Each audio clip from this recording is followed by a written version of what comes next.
Hola, bienvenidos a una nueva emisión de TXN en vivo. Damos la bienvenida a todos los que nos sintonizan el día de hoy, viernes, el inicio del fin de semana.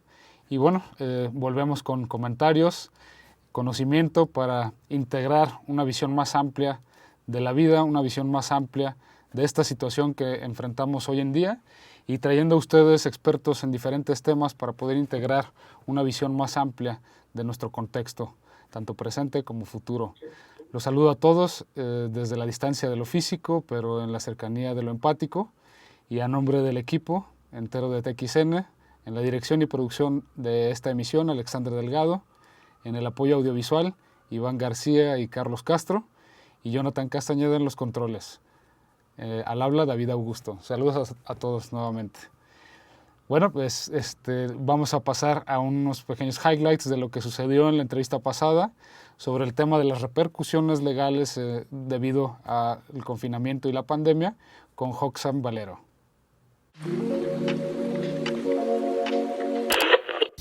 Los derechos humanos son la razón de ser del Estado en el que vivimos, son la razón de ser de nuestros gobernantes, de las instituciones, y de ellos depende que el ser humano pueda desarrollarse, crecer y ahora sí que vivir en un bienestar auténtico. La ciudadanía hemos tenido suma incertidumbre, y no porque no sepamos lo que la pandemia significa o lo que sea el virus o que se está trabajando en una cura, no, sino porque no ha habido reglas claras. Mucha gente al principio decía, es que todos deben de resguardarse en su casa, lo cual rayaba en el absurdo de entender que hay gente que no se puede resguardar en su casa. Lo que hicimos en algunas empresas de trabajar desde casa y estar en la comodidad de nuestras habitaciones o nuestras casas, lamentablemente no es un lujo que toda la población se pueda dar. Hay un grandísimo sector poblacional que necesita salir a la calle para trabajar, y lamentablemente ese fue un tema que no pudo entenderse. Pero yendo muy al grano, el gobierno del Estado no tiene facultades, así puntualmente te lo digo, para suspender la libertad de tránsito de las personas. Así de fácil. Lamentablemente la inversión en seguridad pública y los cuerpos de seguridad pública en su mayor medida no funcionan bajo la lógica de la seguridad pública.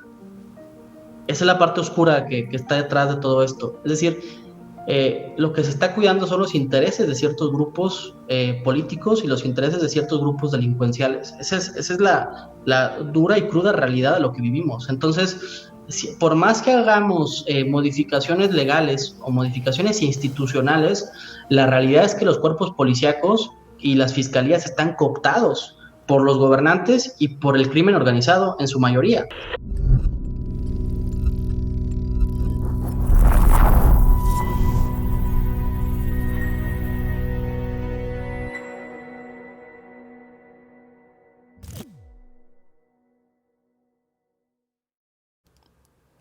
Saludos nuevamente. Bueno, ahora sí entraremos en materia. La forma de abordar o la óptica desde donde abordaremos la situación que enfrentamos el día de hoy es desde lo financiero. Seguramente más de alguno de ustedes y la mayoría de nosotros tenemos preguntas importantes, preguntas serias sobre el porvenir de la economía, sobre nuestra propia economía y cómo hacer frente a esta situación, sobre todo en nuestro flujo de efectivo, en la previsión del ahorro y en cómo resolver situaciones tanto personales como de nuestras empresas para enfrentar mejor esta situación y este confinamiento. Bueno, el día de hoy tenemos una invitada especial, reconocida en estos temas y una experta en planificación financiera y que seguramente nos dará bastantes consejos.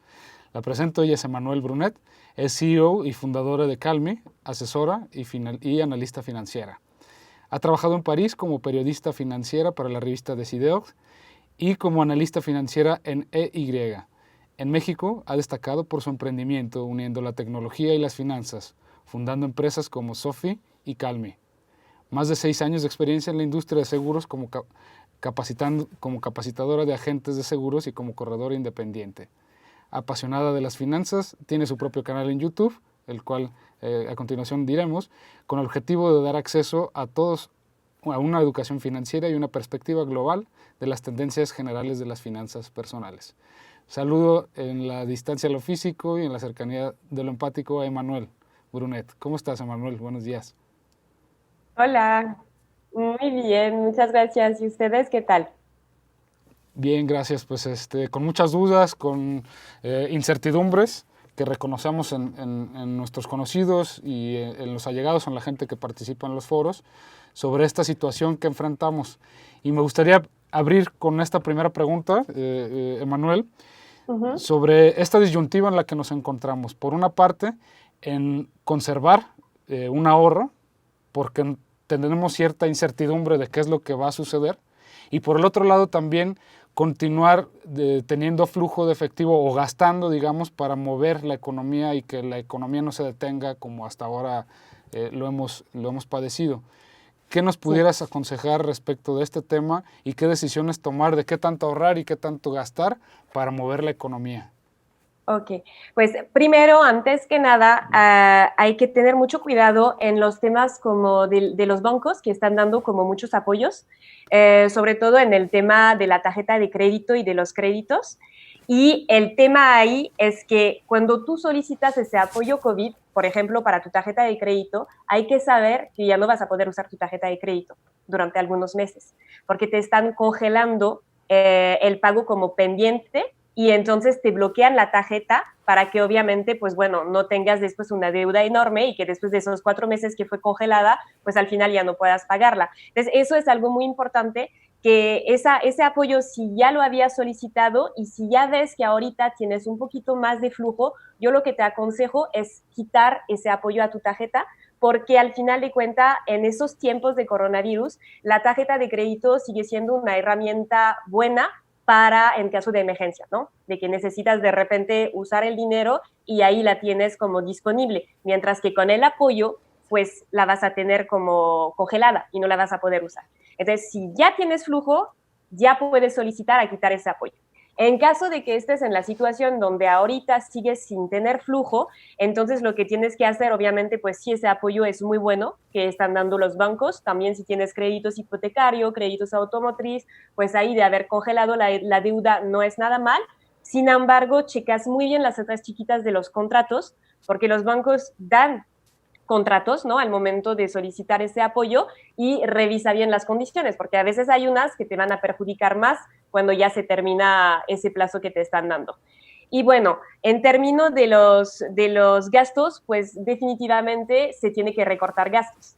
¿Y cómo recortar gastos? Pues tú tienes que identificar los primeros, ¿no? Tienes que identificar cuáles son tus gastos y ver los que tú puedes estar recortando. También al nivel del aumento de flujo, si ahorita, pues en el caso más feo que ha pasado pues a muchos mexicanos que te quedaste sin trabajo, entonces la forma es ver cómo tú puedes estar sacando dinero de ciertas partes. Ahí es muy fácil de decirlo, obviamente, mucho menos fácil de aplicarlo, pero ve en tu casa, por ejemplo, si hay cosas que puedes como vender. Checa también ahorita todas las páginas que hay de como por ejemplo Facebook, que te ayuda a vender cosas en línea, Mercado Libre, todo eso intenta como reinventarte y ver de qué forma tú puedes como generar nuevos flujos. Pero sí, primero sería en ese orden. Revisa como el tema de los créditos, después revisa tus gastos y ves dónde puedes ir recortando y ves dónde puedes ir generando ingresos nuevos. Bien, Emanuel, también una cuestión básica también para nuestro auditorio, con este término de apalancamiento con el crédito, porque también entramos en esa duda, ¿no? De decir, yo por el momento, una persona dice, yo no tengo flujo, pero no me queda de otra más que utilizar mis tarjetas de crédito. ¿Qué riesgos hay también como, sabemos que esto puede ser una excepción, pero también el riesgo de convertirse en una regla? ¿Qué pudieras dar de consejo para prevenir esta situación de apalancarse además con una tarjeta?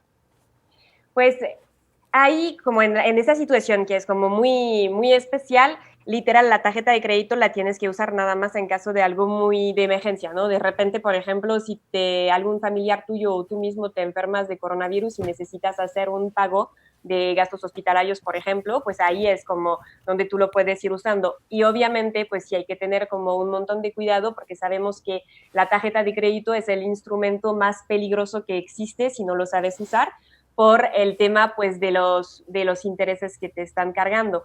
Ahorita con el tema del coronavirus es que los bancos están como dando tasa fija entonces ya no es una tasa como flexible como solían tener. Eso sí es como pues un apoyo bastante, bastante bueno, y aparte no se genera intereses sobre los intereses generados. Entonces, eso es como, por eso ahorita en el tema del coronavirus no está tan grave hacer uso de la tarjeta de crédito por el tema que ya el interés está fijo. Ahora, obviamente, como bien lo mencionas, es bien importante de no tomar eso como un hábito. Es más bien de que ahorita, si tengo como ese crédito disponible, usarlo nada más en caso de una emergencia financiera, pero no usarlo para tema de que, ay, no, pues no sé, vi esa televisión en Amazon y cómo me voy a quedar en casa y quiero ver muy bien como todas mis series en Netflix, entonces la voy a comprar. Ahí no, sería literal para una situación muy de emergencia, pues. Sí, además todo el tema ahora con lo del hot sale y demás, de que estamos confinados en Ajá, casa y parecería una exacto, opción muy fácil el seguir comprando en internet y perder el control. Eh, exactamente. También otra cuestión básica que nos gustaría que aclararas es, existe un mito o un conocimiento de repente muy reiterado en las personas de pagar el total de su tarjeta o el mínimo a pagar. Cuando tú pagas el mínimo con cada corte, de todos modos generas interés. Ah, claro.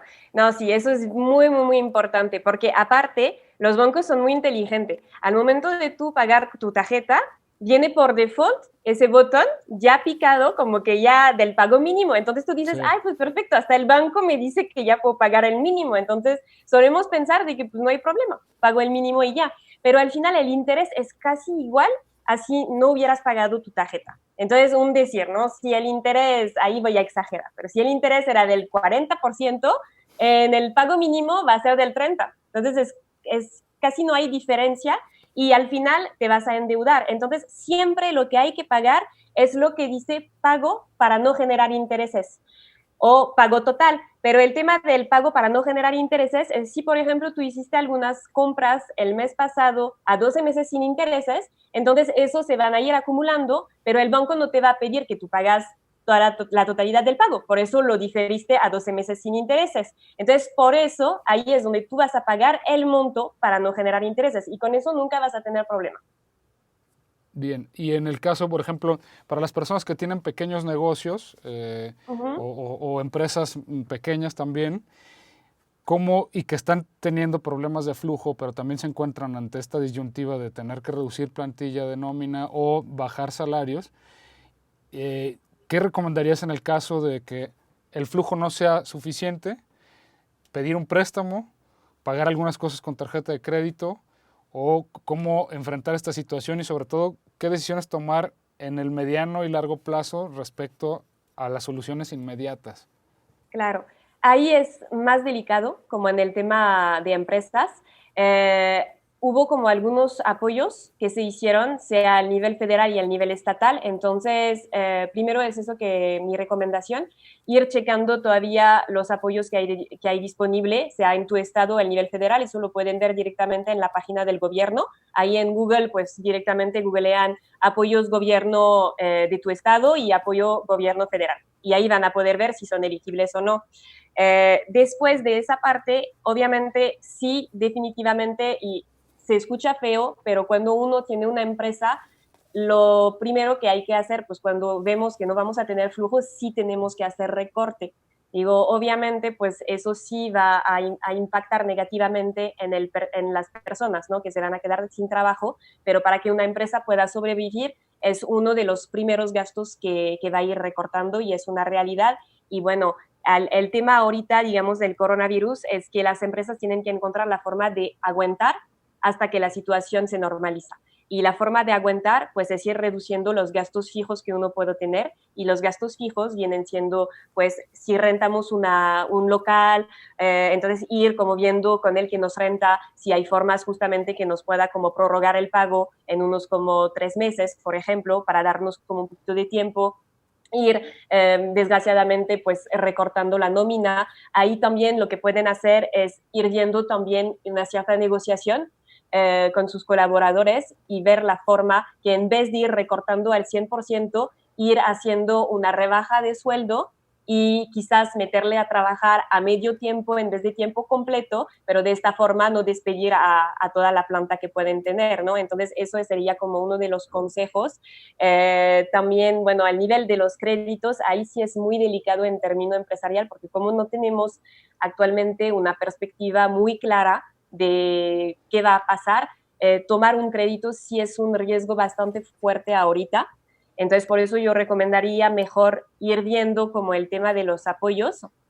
Ahí sí también tienen como formas de apoyos con familiares o con amigos que pueden como irlos apoyando también para aguantar esos tiempos, también váyanlo viendo antes de llegar a solicitar un crédito. Yo diría que el tema del crédito para el tema empresarial sería el último que se tendría que ir haciendo, sobre todo porque no tenemos una perspectiva muy clara de lo que puede pasar. Ahora, dependiendo las industrias también, hay industrias donde sabemos que van a repuntar. Por ejemplo, todas las empresas que justamente apoyan a que las personas tengan un autoempleo, o las empresas que hacen muchas ventas en línea, que quizás tuvieron como menos venta, por ejemplo, las empresas en el turismo, que fueron como muy afectadas, pero sabemos que van a repuntar hay perspectivas económicas de un año y medio, entonces ahí es de ir viendo cómo aguantar eso.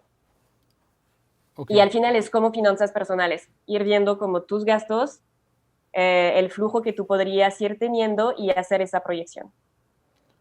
Justo con esto nos das pie a la siguiente pregunta, que es, regresando a nuestros gastos personales, ¿cómo identificar los gastos necesarios de aquellos prescindibles? ¿Y qué recomendarías a las personas que nos ven de si hacer una lista, cómo identificar o diferenciar estos gastos de lo necesario a lo prescindible? Ok, pues de los necesarios es sencillo porque es los que necesitas para vivir. Entonces, como la comida, eso necesitas para vivir, un techo, entonces como todos los gastos que están relacionados con renta, crédito hipotecario, ahí esos dos gastos son como los más necesarios. El tema como de vestimenta, dependiendo como de algunas personas los ponen como necesarios, otras personas como no necesarias, y yo creo que más bien ahí lo tenemos que dividir cuando estamos en tiempo de crisis. Cuando ahorita ya estamos en tiempo de crisis, entonces quizás como la vestimenta es algo que solemos poner en algo necesario, ahorita que estamos en tiempo de crisis, pues no es algo que necesitamos comprar nueva ropa, sobre todo que la mayoría nos quedamos en casa, en pijama a veces unos, entonces digo, pues ¿para qué como gastar en eso, no? Entonces, literal, los dos gastos necesarios actualmente son todo lo que son gastos para el tema de todo lo que se refiere al hogar, la casa, como en general, sea como la renta, obviamente tema de limpieza que necesitas para tu casa y el tema de la comida. Esos son los gastos necesarios. Todo lo demás, ahí es lo que viene como no necesario a fuerza y donde ahí podemos como irlos recortando. Yo hablo en tema de COVID, ¿no? Porque ahorita que no nos movemos, cuando hay tema de que nos necesitamos mover, pues obviamente en gasto necesario vamos a poner todo lo que es tema de transporte, ¿no? Gasolina, camión, todos esos gastos. Pero ahorita que si nos quedamos en casa, eso es lo que nos permite justamente ir ahorrando y ahí donde podemos ver dónde ir reduciendo como esos gastos que antes eran necesarios y que en tiempo de crisis ya los podemos poner como no tan necesarios. Justo también esto se puede ver como una oportunidad para ahorrar más, teniendo controles de no gastar de más en internet, por ejemplo. Sí. Respecto, parecería muy obvio preguntártelo, pero creo que es importante para las personas que nos sintonizan. ¿Por qué es importante una educación financiera, independientemente de cuál sea tu profesión o tu rubro de acción? Para ti, ¿cuál es el impacto real que tiene en nuestra vida el tener una buena educación o planeación financiera? Pues es principalmente por el tema de cómo vivir bien, ¿no? Al final de cuentas, no vivir como con ese tema de estar endeudado, de la preocupación, de saber cómo ir ahorrando en caso de que cualquier cosa imprevisto que puede pasar en tu vida, estar preparado. Al final, toda la educación financiera te sirve a tener una mejor calidad de vida. Entre mayor educación financiera, entonces mejor decisión vas a tomar en tu vida financiera Y eso es un tema como bien interesante porque es algo que sigo sin entender porque no es algo que nos enseñan en la escuela. Porque en cuanto ya empezamos a trabajar, que recibimos nuestro primer cheque y pues no sabemos cómo usarlo al final porque nunca nos han enseñado. Entonces, obviamente sí, nuestros papás nos han enseñado algunas cosas, pero a veces más bien nos han demostrado cosas que pues, no necesariamente son buenas que hacer o malos ejemplos, pero pues como no tenemos tal cual un indicador de qué hacer, entonces por eso tomamos malas decisiones y por lo general las finanzas las aprendemos más bien a fracaso y sobre malas experiencias, ¿no? Entonces, por eso se me hace muy importante el tema de educación financiera para justamente evitar pues tener problema y poder tener una mejor calidad de vida. Emanuel, justo una educación financiera trae también consigo una previsión o una prevención de posibles situaciones o accidentes, infortunios, una incertidumbre, como la que atravesamos hoy en día. Y la pregunta es inevitable. ¿De qué forma una persona que no tiene, hablemos de los seguros de vida o de gastos médicos mayores, que tú eres experta en esto, pensemos en el caso de una persona que no cuenta con un seguro de vida o de gastos médicos mayores y ante esta situación ve la posibilidad de contratar un seguro? Tú que lo sabes, ¿ha habido algún incremento en las pólizas por esta situación del COVID o porque más personas han tomado esta decisión? ¿O qué le recomendarías a una persona? ¿Esperarse a a contratar un seguro o hacerlo de forma inmediata? Y de ser así, ¿qué tener en consideración para tomar esta decisión?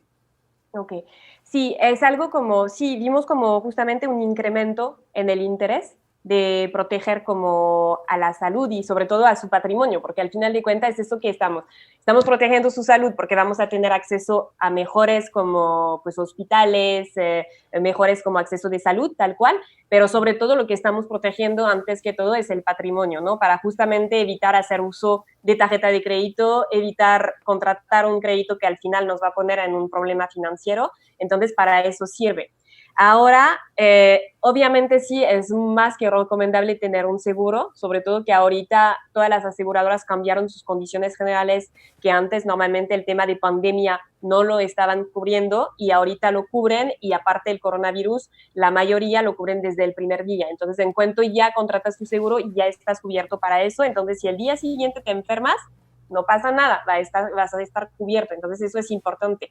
Ahora, si tú te esperas a tener la enfermedad para contratarlo, ahí es cuando no te van a cubrir. Entonces, el tema es que también hay que tener cuidado porque hay muchos fraudes en esos temas, de que llegan y, no te preocupes, tú ya estás enfermo, no, contrata el seguro. La gente paga y a la hora de llegar al hospital y de querer hacer válido el seguro, pues no le va a cubrir porque ya había esa preexistencia. Entonces, por eso, como es como un seguro de coche, se adquiere cuando el coche no está chocado. Entonces, el seguro de gasto médico es igual, se adquiere cuando uno ya está sano. Por eso, eso es bien importante, pues no esperas a tener como la enfermedad para contratar como el seguro, porque si no, no te lo va a cubrir. Y si alguien te dice lo contrario, es falso. Entonces, no vayas a hacer como doble gasto para nada, pues. Pero en el tema de que, ¿por qué es tan importante? Porque si ni siquiera cuentas con el IMSS, si no eres derecho habitante, el costo nada más de atenderte en el IMSS sin ser derecho habitante es aproximado de 39,000 pesos por día en terapia intensiva, cuando hablamos de que necesitamos respiradores. Entonces, 39,000 por día, cuando sabemos que podemos quedarnos hasta 40 días o más, ya son más de 1,5 millones de pesos. Entonces, ahí es donde vemos la importancia justamente de tener seguros de salud que aparte ya no son caros como antes. Justo eso es lo que te iba a preguntar. Para las personas que estén ante esta decisión, ¿en qué rondaría un buen precio de un seguro y la forma de pago? Si es mensual, si es anual, si es semestral. Para una persona que esté buscando un seguro médico, tanto o su familia o por edades, ¿cuál es el rango de precios asequible o, digamos, desde tu experiencia, un buen precio y que pueda también compensarnos en lo que recibamos de atención médica? Claro. Mira, desde 500 pesos al mes, tú encuentras muy buenas opciones. Es decir, cuando se habla de muy buenas opciones, es que tienes acceso a una red de hospital privado Obviamente no vas a tener acceso con ese precio a los premium, vas a tener acceso a los básicos, pero cuando hablamos, por ejemplo, de Guadalajara, Jalisco, hablamos del Real San José, que es un hospital excelente. En el DF son también hospitales muy buenos. Bueno, en general en toda la República esas redes básicas son muy buenas. Y con sumas aseguradas que te van a cubrir desde 40 millones o más. Entonces, obviamente, con eso pues ya está más que cubierto. Y el tema de deducible no tan caro. Ahí también tienen que tener cuidado porque ahorita hay muchas como publicidades, obviamente, alrededor de los seguros de gastos médicos. Hay unos que se ven muy atractivos, desde como 300 pesos, por ejemplo, al mes, pero el tema hay que ver las condiciones generales. Siempre, de cualquier forma, siempre que vayan a contratar un seguro de gasto médico, leen las letras chiquitas, como se llaman, para no tener ese problema de que, ay, chin, pues es que yo pensaba que estaba cubierto contra esa enfermedad y resulta que no, porque a veces hay opciones ahorita que circulan en internet donde te van a cubrir ciertas enfermedades, pero por ejemplo el tema del cáncer nunca va a estar cubierto y el tema del COVID tampoco. Entonces sí, se hizo como interesante el precio, 300 pesos al mes, pero pues al final de cuentas nunca te va a cubrir para nada. Entonces todo eso hay que ser muy cuidadosos al momento de contratar, porque sí es un producto súper complejo, entonces contratanlo cuando ya han entendido bien cómo funciona. No lo vayan a contratar nada más por contratarlo, pues eso es muy importante. Emanuel, hay dos términos muy importantes o dos conceptos muy importantes en un seguro que todo el tiempo salen a la luz y despiertan dudas. Y uno es el deducible y el otro el coaseguro. ¿Qué significa cada uno de ellos y qué repercusión tienen en el costo de nuestro seguro médico? Claro, son las dos participaciones que tiene que tener el asegurado. Desde el deducible es la parte fija, es un monto fijo que puede ir desde 7,000 pesos hasta, pues no hay casi límite, hay unos que están hasta 1,000,000, pero pues ahí ni sirve de nada, ¿no? Entonces, por lo general, el promedio son 15,000 pesos y eso es lo que tú vas a pagar como si fuera, digamos, tu cover para empezar a usar el seguro, ¿no? Es como es la brújula para decir, ok, aparte de este monto de deducible, ya puedo empezar a usar mi seguro de gastos médicos y aparte es mi cover para que el seguro me empiece como a pagar. Entonces, eso es lo que voy a pagar. Ahí donde tienen que tener cuidado es que cuando van a contratar un seguro, que ese deducible sea por padecimiento y que no sea como renovable anual, porque cuando uno tiene una enfermedad que dura sobre varios años, pues nada más lo pago una vez, la primera vez, y ya no pago nunca. Mientras que cuando es renovable cada año, pues cada año lo tiene que ir pagando, ¿va? Y entonces eso va a determinar el costo del seguro. Entre más alto sea el deducible, más bajo va a ser el costo del seguro, y entre más bajo es el deducible, más alto va a ser el costo del seguro. Y el coaseguro es la segunda participación. Ese se va a pagar hasta llegar como al tope. Entonces, ahí es muy importante que cuando vayan a contratar un seguro de gastos médicos, siempre venga el porcentaje del coaseguro topado a un cierto monto, que no sea ilimitado, porque si ya hablamos de una enfermedad, por ejemplo, como el COVID, que el último caso que hubo en las aseguradoras se fueron 16 millones de pesos. Entonces, 10% de 16 millones son 1,600,000, es un montón, pues es demasiado, ¿no? Entonces, por eso hay que toparlo. Lo ideal es que sea topado como entre 30 a 40 mil pesos, que no sea tan alto, porque ahí saben que es lo máximo que llegarían a pagar en caso de una enfermedad catastrófica. O sea, y en este caso de una enfermedad es el coaseguro y el deducible.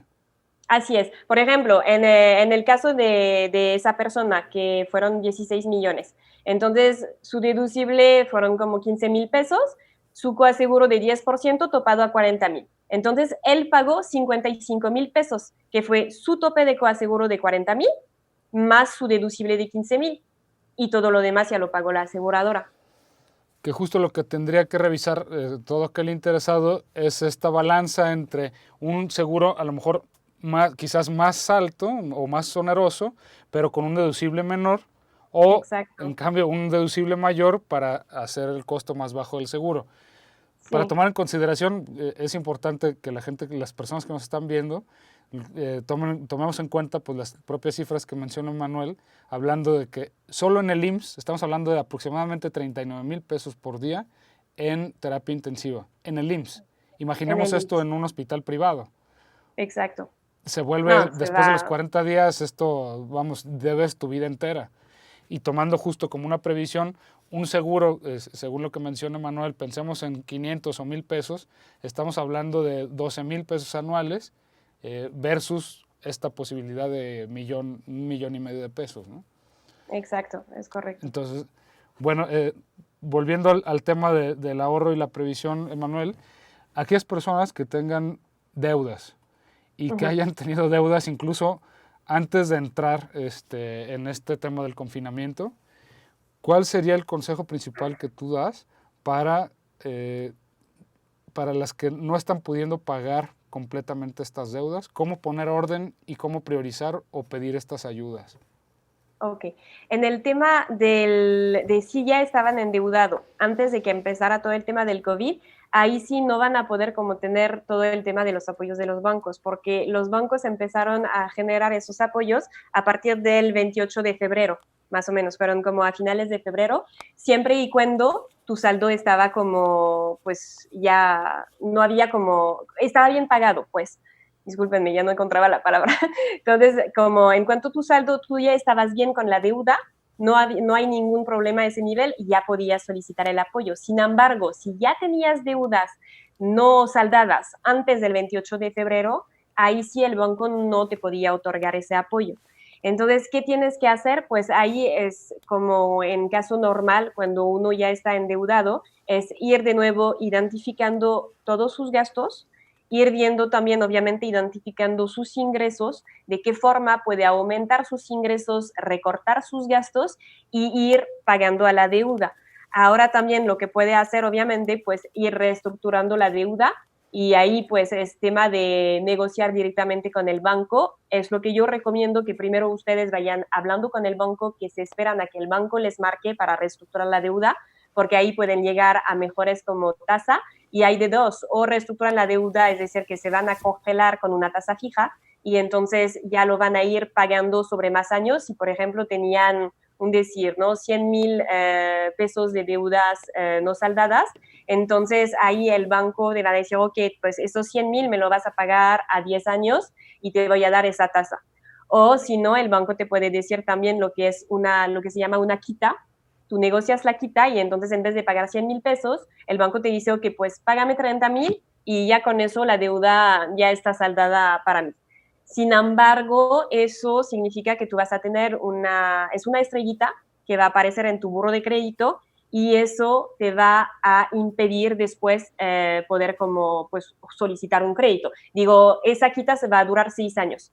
Después de 6 años ya se va a quitar, pero tienes que saber que cuando tú negocias una quita, eso va a ser una tacha en tu buró de crédito.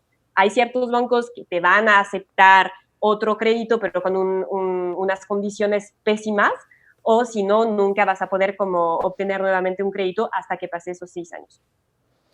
Emanuel, ahora que lo mencionas, para todo aquel que está escuchando, nos está viendo, y que no haya escuchado de este término del buró de crédito, ¿qué es el buró de crédito y cómo funciona?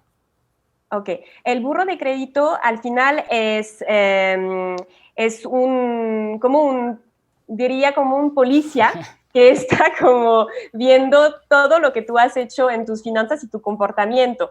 Y si tú has estado como teniendo un mal comportamiento en tus finanzas, entonces ahí tienes tachas en el burro donde vienen todos tus registros de deudas no saldadas. Entonces, por ejemplo, si tú tenías una tarjeta de crédito y de repente no la pagaste, va a aparecer en el buró de crédito y eso permite a las instituciones financieras pues poder como medirte para saber si tú eres un buen deudor o un mal deudor. Y eso ahí va a determinar si te pueden dar un crédito con una cierta tasa o si finalmente, pues como eres una persona que ha tenido varios como retrasos, mal comportamiento, entonces los bancos pues ¿qué hacen? Es que te dan el crédito pero con una tasa pues más alta porque saben que hay más riesgo. Entonces al final les permiten medir el riesgo y literal pues es donde van a ver tu comportamiento financiero. Una especie de lista negra como en la escuela. Sí, exacto. Oye, Manuel, también algo importante y que está sucediendo con frecuencia ahora con lo del confinamiento son los fraudes. Tanto ahora tú misma que lo comentabas con lo de la venta de los seguros, ¿cómo poder identificar los signos de un posible fraude? tanto en venta por internet o en los seguros o lo que te ofrezcan en bancos. ¿Cómo identificar que esto pudiera tratarse de fraude? Lo más sencillo es siempre preguntar, bueno, pedir por el contrato. Siempre que te van a ofrecer algo, sea como seguros, crédito, lo que sea, lo que un objeto, así, pregunta siempre como las letras, esas letras chiquitas. Le dices, ok, perfecto, sí me interesa, pero mándame las condiciones generales o mándame las condiciones de ese crédito para ir como, pues poder ir viendo justamente si es cierto lo que te dicen. Obviamente también lo que tienes que hacer es verificar las instituciones, porque pues también hay muchas instituciones que ni siquiera están reguladas, entonces tú tienes que verificar esto, si la institución es real, y después como revisar todas esas letras chiquitas. Por lo general, cuando son fraudes, pues ni siquiera te mandan nada, ¿no? Porque pues te están como pidiendo luego datos o lo que, como tus datos bancarios para ir pagando, entonces es lo más sencillo que vayas pidiendo las condiciones. Y lo mismo yo lo que recomiendo en tema del seguro es no vayas pagando hasta que no tengas la póliza en mano, porque también hay muchos ahí que están solicitando el pago antes de mandarte la póliza. Entonces ahí es mejor que tú primero tengas la póliza en mano, verificas que todo lo que te habían contado es cierto y después realizas el pago. Y pues bueno, también verificar tu agente, ¿no? O la persona pues que sea el Sí, agente de claro, seguros. ahí lo vas, ajá, exactamente, lo vas también viendo fácilmente con el tema de la cédula, porque pues todos tienen que estar como autorizado por la Comisión Nacional de Seguros y Fianzas, Sí. y en esa misma página, ahí pones el número de cédula y te aparece el nombre de la persona, entonces con ese es muy sencillo pues de verificar, y es lo mismo con las instituciones financieras, nada más que no es la Comisión Nacional de Seguros y Fianzas, sino que es la Comisión Nacional de Bancos y Valores, y ahí tú puedes verificar si esa institución es bien como registrado en la comisión.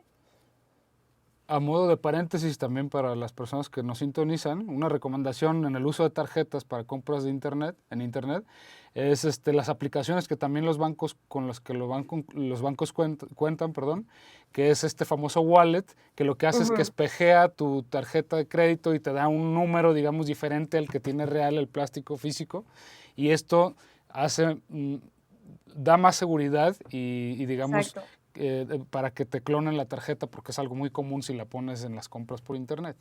Claro, y también de verificar que el sitio es seguro, es decir, que tenga por lo menos el HTTPS para que tú puedas realizar compras, porque hay un montón de sitios que no tienen eso y la gente de cualquier forma siguen como metiendo los datos de su tarjeta, ¿no? Efectivamente. Emanuel, ahora vamos hacia las personas que tienen cierta cantidad ahorrada o que están buscando de algún modo invertir su dinero para darle más movimiento y no tenerlo solamente guardado. Claro. Primero, ¿tú qué porcentaje de un ahorro recomendarías invertir para no perder, digamos, esta reserva o este colchón para posibles emergencias? Pues ahí de tus ahorros el 100% que tú tienes que invertir, pero hay tres tipos de ahorros que tú tienes que tener.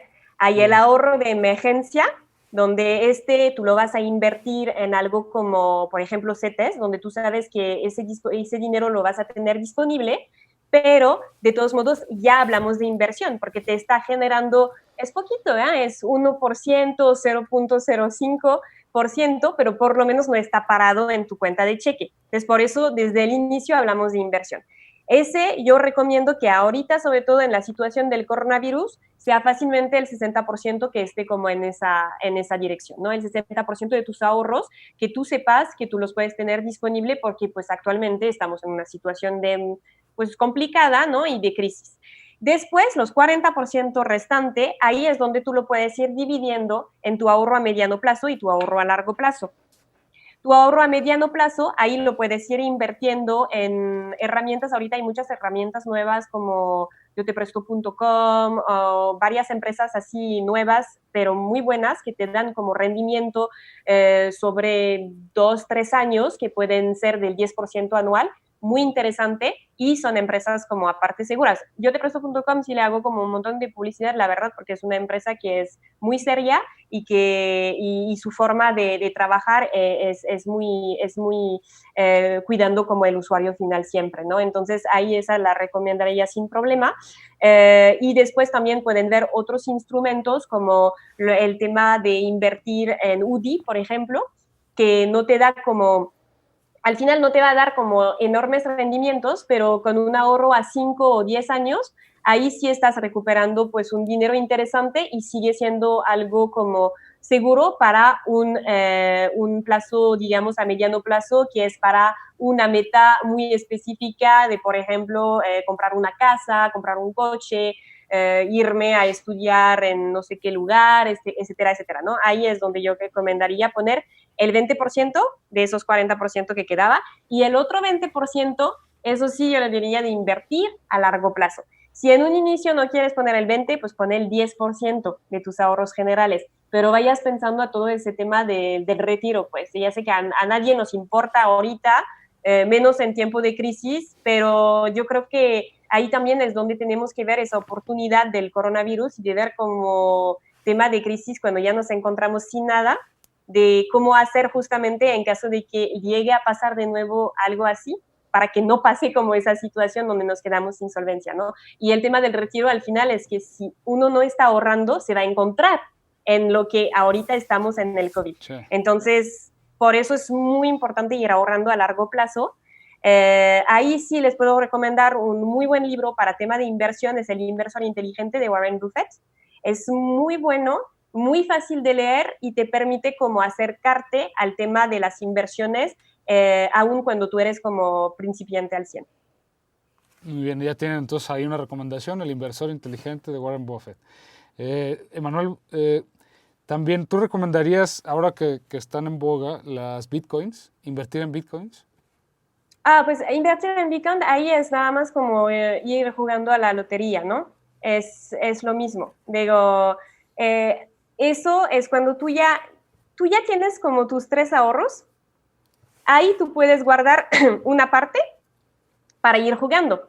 Pero cuando tú ya has construido esos 3 ahorros, si todavía no tienes ni siquiera esos 3 ahorros, no te metes en esos temas, ¿no? Pero si ya tienes tus 3 ahorros, entonces ahí sí, vamos jugando. Porque ahí literal es jugar, porque no sabes realmente lo que puede pasar. Con el Bitcoin es demasiado volátil. Entonces ahí es una apuesta, te puede ir bien como te puede ir mal. Y al final de cuentas, como muchos instrumentos en la bolsa, ahí yo recomiendo, si les interesa empezar a ir jugando con tema más de bolsa, la página que se llama Cuspit, con K, USPIT, es buena. Hay una parte educativa donde vas como probando, invirtiendo como ahí en acciones y en otros instrumentos bursátiles, pero sí, ahí ya hablamos como de instrumento mucho más arriesgado, donde pues te puede salir muy bien o te puede salir muy mal, ¿no? Sí, este famoso capital de riesgo, ¿no? Como incluso Sí, startups o empresas así es, tecnológicas que son exacto. pues apuestas fuertes, pero pueden ser de 10x de crecimiento, pero también perderlo Es, todo. Pues.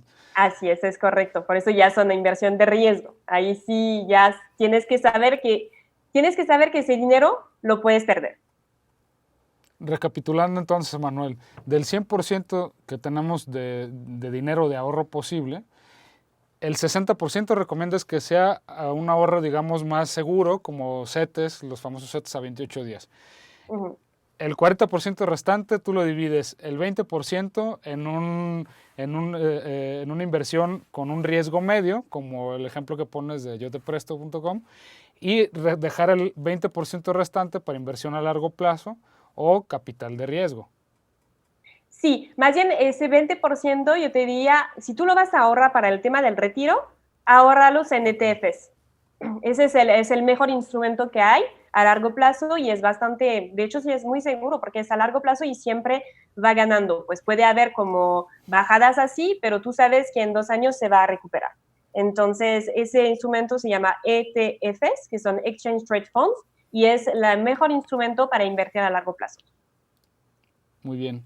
Emanuel, pues tenemos ya algunas preguntas. La gente tiene, bueno, los participantes tienen algunas dudas de lo que has comentado y podríamos comenzar con algunas de ellas. Nos pregunta Gabriela Martínez, ¿puede solicitar a los 6 años la prescripción de la nota de quita en el buró de crédito?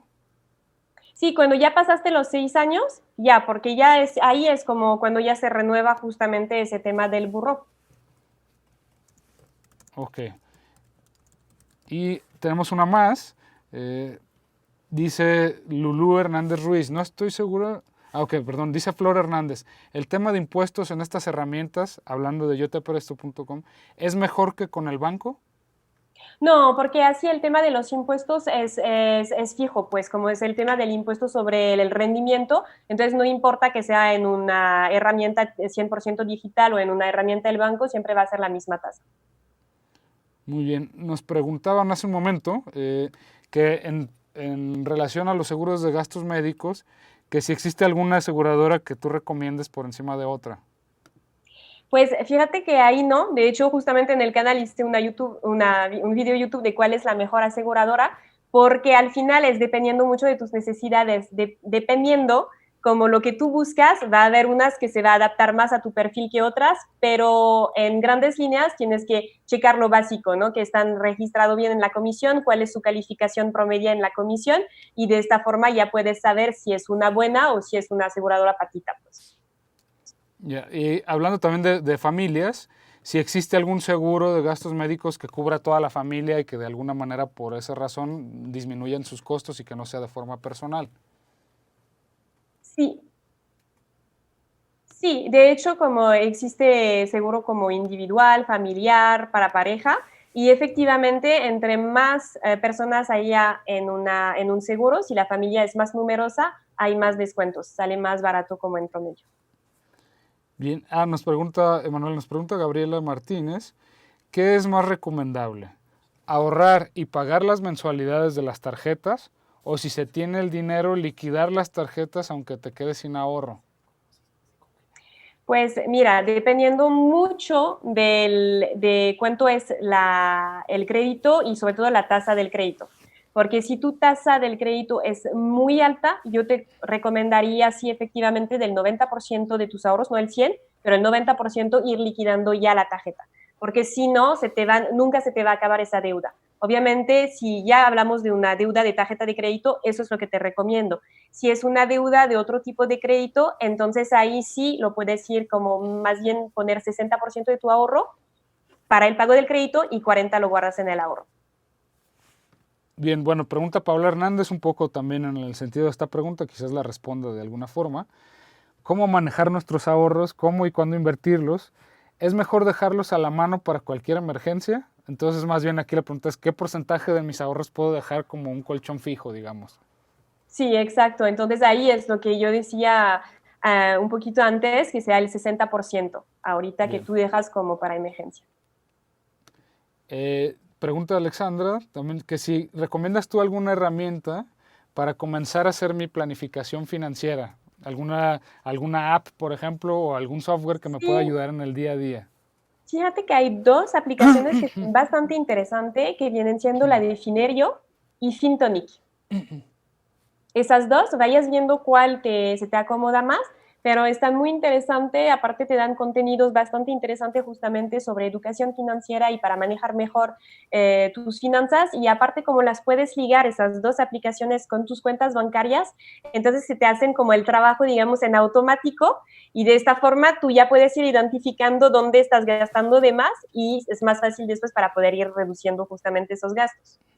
No, perdón, ¿nos las podrías repetir? Symphony y Es la, Finerio con F, Finerio. Ajá. Finerio y Fintonic con F también, Fintonic. Fintonic.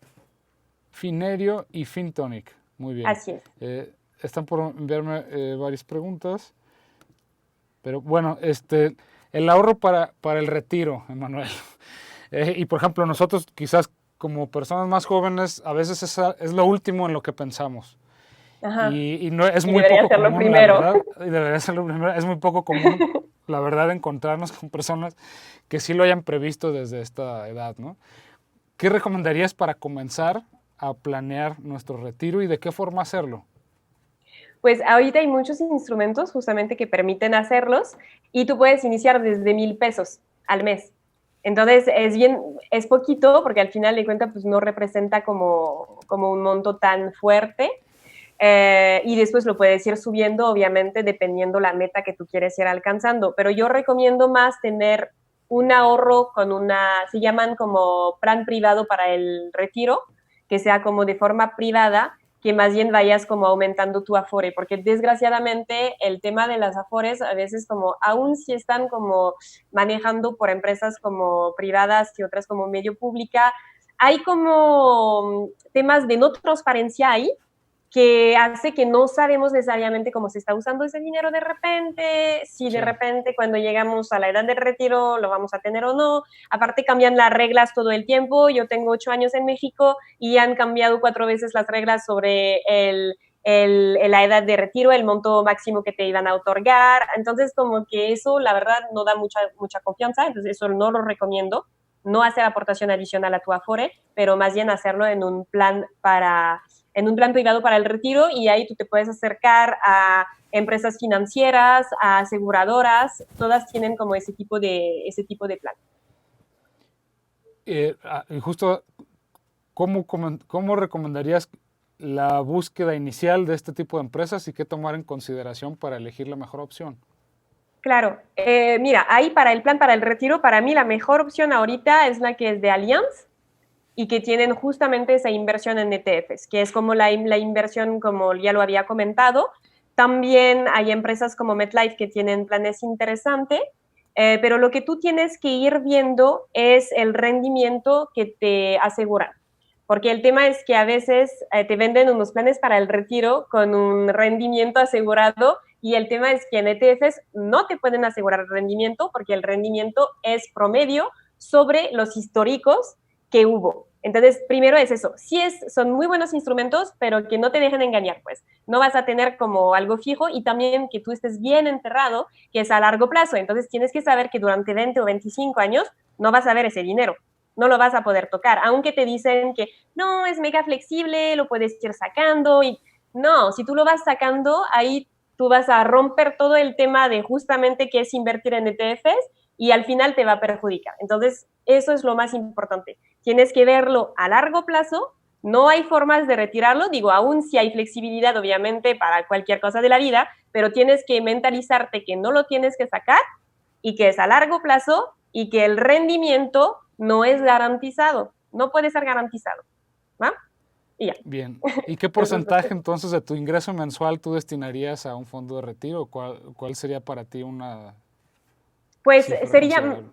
mira, idealmente para como el tema del ahorro, deberías de ahorrar idealmente, eso en un mundo ideal sería como el 20% de tus ingresos, sería lo ideal. Para empezar es el 10% de tus ingresos, y de ese 10% de tus ingresos dividirlo en la forma que había comentado. Bien. Es decir, 60% para corto plazo, 20 a mediano y 20 a largo. Bueno, Emanuel, yo también tengo una pregunta personal, que es aprovechando la cuestión de los seguros, y es, nos ofrecieron un seguro para nuestro hijo o los niños, pues, de que cuando están pequeños, para asegurar su educación. Y funciona pues para que tú tengas un pago mensual y de esta forma asegures la educación en una universidad. Sí. ¿Recomiendas este tipo de seguros? Y si sí, ¿de qué forma tomar la decisión de cuál escoger? Mira, sí es un seguro interesante, sobre todo si no tienen tanto ese hábito del ahorro, porque tú sabes que va a estar destinado al tema de la educación. Ahora sí, hay justamente como planes donde lo invierten en ETFs. Ahí sí yo recomendaría más tema como de UDIs para el tema de la educación, porque es un poquito, es más seguro, ¿no? Porque el ETF de repente, si tienes como esa baja justamente cuando él tiene 15 años o que entra en la prepa y que querías como empezar a pagar una escuela privada y que tú tienes que aguantar, entonces, pues bueno, ahí es lo que no recomiendo tanto. El tema de la UDI sí es muy bueno, y sobre todo que hay beneficios fiscales interesantes. Entonces sí, son productos como muy recomendables.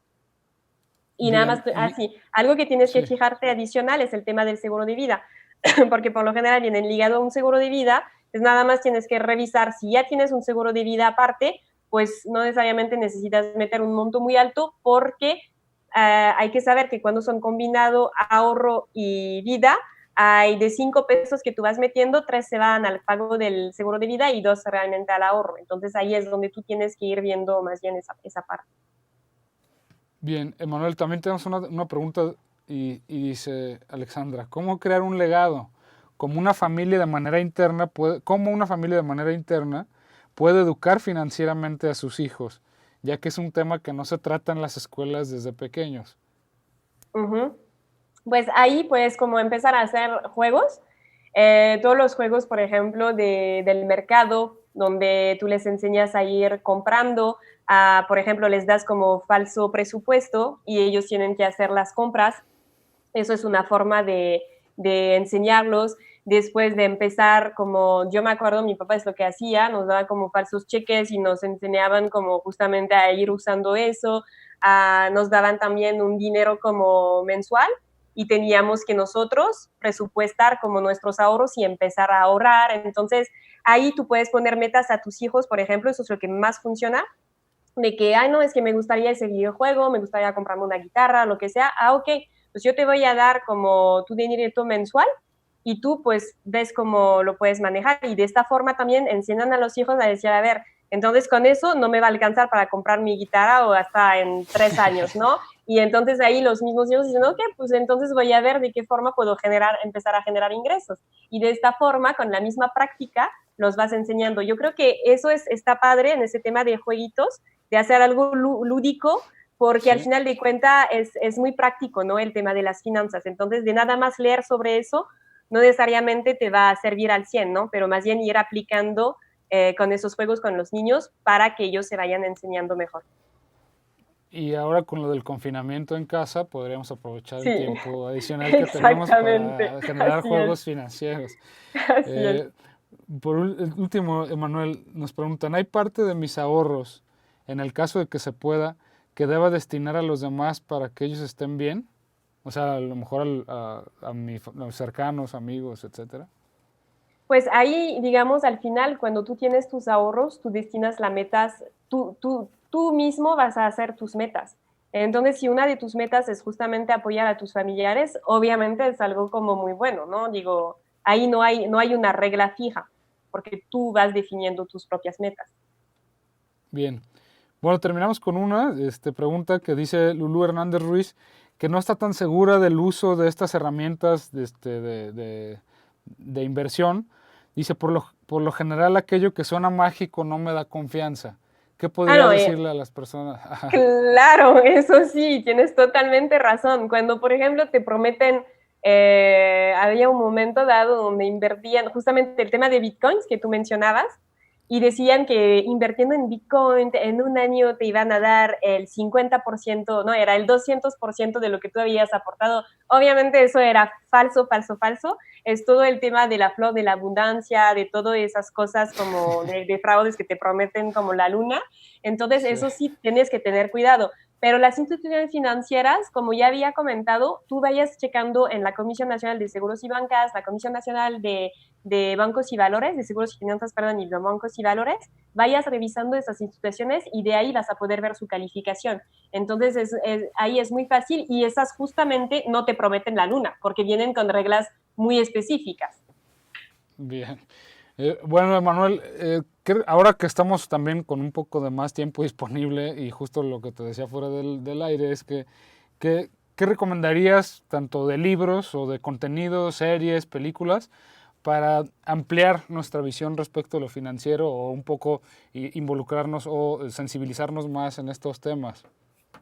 Pues mira, uno de los libros que sí, ese es muy famoso y la verdad sí está muy bien escrito, es el tema del pequeño cerdo capitalista, aparte pues mexicano, entonces como que se adapta al 100%, pues, entonces eso es muy bueno. El tema del inversor inteligente que les comentaba, para iniciar como todo ese tema de inversión. El hombre más rico de Babilonia también es uno de los libros que tienen que leer para entender cómo acumular un ahorro a largo plazo. Eso está fácil de leer aparte.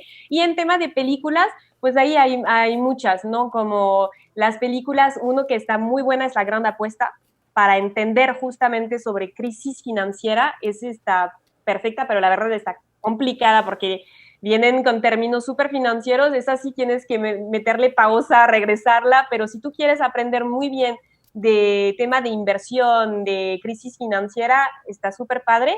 Y ahí, si quieres evitar fraudes, pues puedes ver el logo de Wall Street. Ahí está buena para eso y todas las películas en general alrededor de Wall Street.